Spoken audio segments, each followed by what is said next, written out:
Hi there, this is an absolute beginner step 1 calligraphy video for those of you who are interested to start or try out pointed pen or dip pen calligraphy but have no idea what are the basic supplies that you will require. So I am going to make this a little less technical.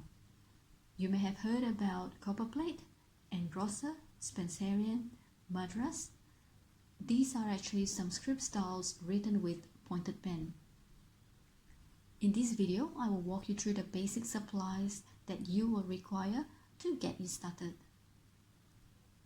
First, you will need some pointed pen nibs, a holder to hold your nibs. You will need some inks to dip your nib and write, and some papers.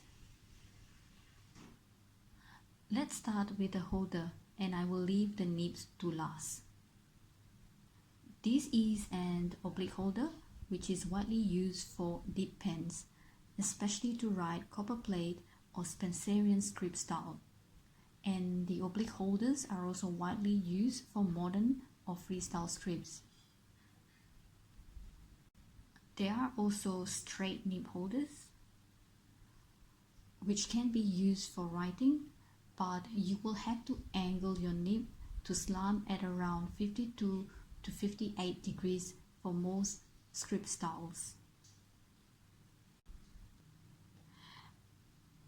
An oblique holder have a flange to hold the nib, and this is the body of the holder. Next are the inks. This is walnut ink and this is Sumi ink, which are the two inks widely used in workshops or classes.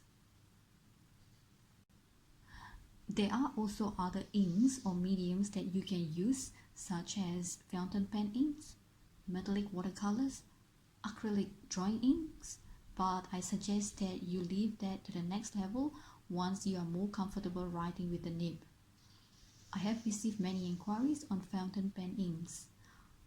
I personally think that fountain pen inks are very watery, so it can be difficult for beginners because it will slide quickly down the nib and also prone to bleeding and feathering on the paper.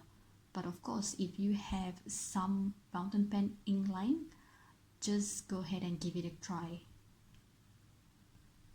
As for papers, there are a variety of papers that you can use, such as watercolor papers, rhodia pad, but rhodia pad is very expensive in Malaysia, and also there are some cardstocks that you can use. But for beginners, and if you don't want to spend too much money before deciding if you are going to continue with this hobby or not, there are some brands of printer paper that you can use, but some papers will bleed or the ink will feather on the paper. So my advice is to get some higher quality printer paper from the stationery shops that are 120 GSMs and above with smooth surface. There are some good quality exercise books that I have tried and decent enough to be used for practice. Watercolor papers are actually great, and I love watercolor papers, but I will not recommend these for absolute beginner because the pointy nibs will catch on the fiber of the paper, making it hard to write, unless you get the hot pressed smooth surface watercolor paper. Next part and the fun part is nib selection. There are a wide variety of brands and flexibility of nibs. These are some, but not all, nibs that are popular and recommended for beginners. This is the Zebra G, this is the Nico G, Browse Steno or Blue Pumpkin, the Hunt 22,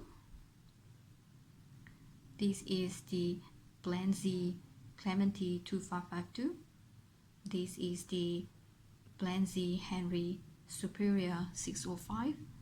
These two are actually vintage nibs. This is the Gelot 404 and this is the Hunt 101. The Hunt 101 is actually very popular among the calligraphy forum. I personally don't think that one nib is more or less suitable for beginners, because it really depends on your preference and the natural way of writing. Some people are more heavy-handed and press the pen hard on paper, but some people are more light-handed when they write. So for those who are heavy-handed, stiffer nibs might work better, but for those who are light-handed, would normally prefer a more flexible nib. I found that many workshops and trainers will recommend the G nibs, either the Nico or the Zebra G nib. The G nibs are more universal and more durable, so they are suitable for most people. Some trainers also recommend getting a G nib, either a Nico or Zebra, and a brow steno. This is because the brow steno